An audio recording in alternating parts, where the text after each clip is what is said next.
Hello everyone, welcome back to push corner. আজকে রান্না পুজো আর আজকের ভ্লগেতে তোমাদের সবাইকে ওয়েলকাম।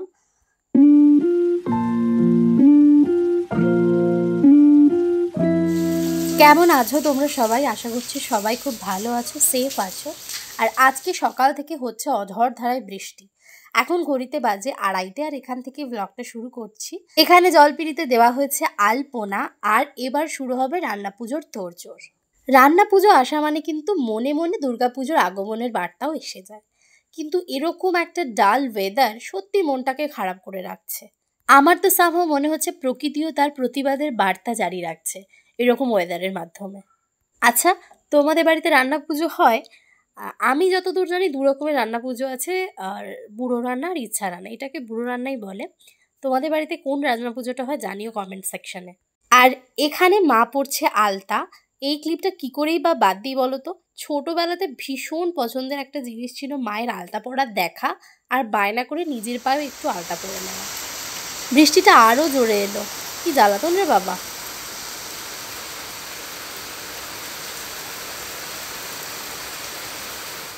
এবার ফিরে আসি আসল কাজেতে। অনেক রকমের ভাজাভুজি থাকে, তাই অনেক রকমের সবজিও কাটতে হয়। সেই সব নিয়ে বসে পড়েছি আমি আর মা। সমস্ত কাজেতে কিন্তু এক্সপিরিয়েন্সের প্রয়োজন পড়ে। দেখো, আমি চিচিঙ্গেটা কাটছি, পুরো ন্যাড়া করে দিয়েছি খোসা তুলে। এভাবে কাটতে হয় না, আমি জানতাম না সেটা, তারপরে জানলাম আর কি। যাই হোক, আর এদিকে চলছে নারকোল ফাটানো। নারকোল দিয়ে অনেক কিছু তৈরি হয়, সেই কারণে নারকোলটাও লাগে রান্না পুজোতে বিশেষ একটা আইটেম হিসেবে।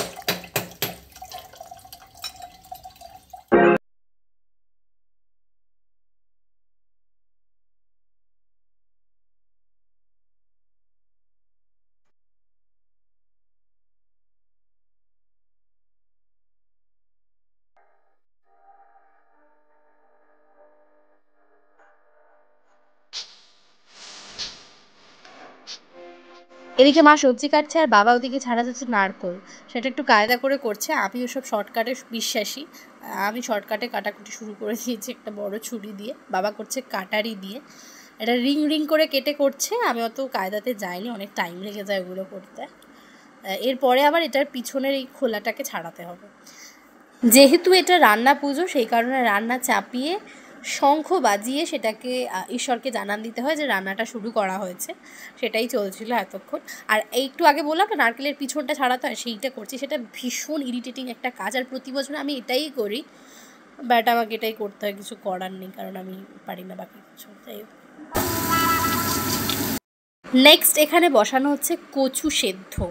তো এটা দিয়ে কচুর একটা রেসিপি বানানো হয়। তরকারি বলতে এই কচুটাই হয়, আর কিছু হয় না সেরকম, বাকি সবই ভাজা, আর মাছের ঝাল থাকে, ডাল থাকে। এখানে মোটামুটি ভাজার জন্য তো সবজিগুলো সব কেটে রেডি করা আছে নুন হলুদ মাখিয়ে। আর ওখানে ডাল উকি মারছে, ডালটা রান্নাও করা হয়ে গেছে। কী কী থাকে দেখো, চাল কুমড়ো আছে, পটল আছে, আলু আছে, বেগুন আছে, আরও সব আছে। ভেজে নিয়ে তারপরে দেখাবো। এখন এরকম বলে আমি নিজেই ভুলে যাচ্ছি।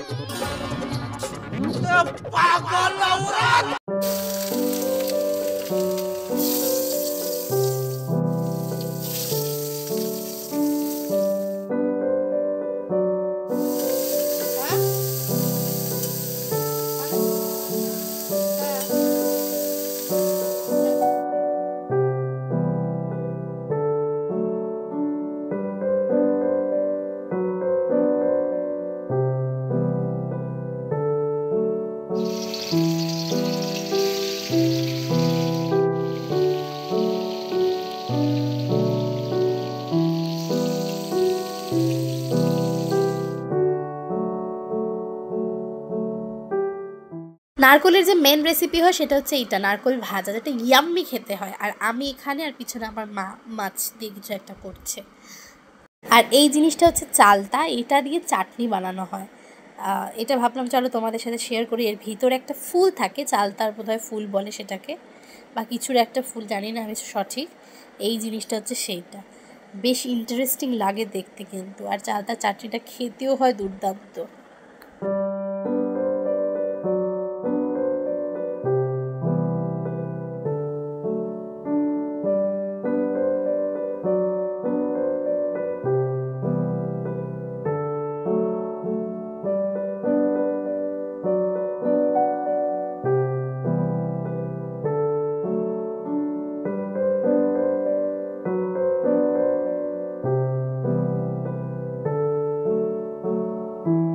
আমাদের রান্না পুজো এটা আর একটা স্পেশাল আইটেম, সেটা হচ্ছে ওলের বড়া। আমি এটা বানাচ্ছি আর তোমাদের সাথেও সেটা একটু কিছু শেয়ার করছি রেসিপিটা। চলো দেখতে থাকো। ওলটাকে ছোট ছোট করে পিস করে নিয়ে সেটাকে সেদ্ধ করেছি আর সেটা থেকে একটু ঠান্ডা করেছি, নাহলে তো ইয়ে করা যায় না, হাত দিয়ে প্রেস করা যাবে না। আর তাতে নুন আর চিনি পরিমাণ মতো, চিনিটা একটু বেশি দিলে টেস্টটা একটু বেটার হয়, দিয়ে ভালো করে সেটাকে মাখতে হবে, এটাই মেন কায়দা।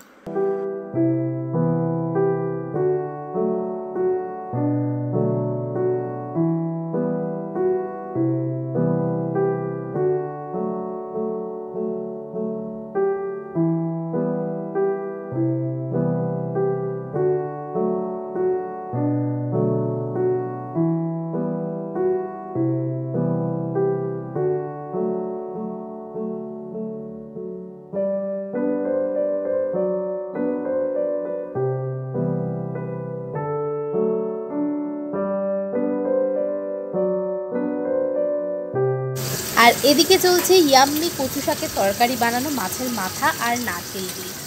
দুর্দান্ত হয়েছিল ওটা জাস্ট। আর মাছ ভাজাও চলছে তার সাথে।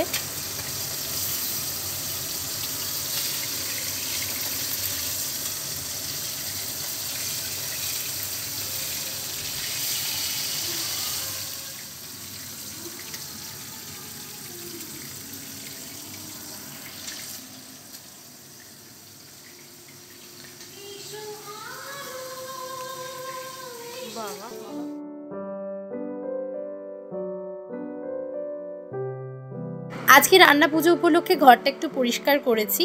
আর এটা আমার রুম, চলো তোমাদের সাথে পরিচয় করে দিই আমার রুমটার।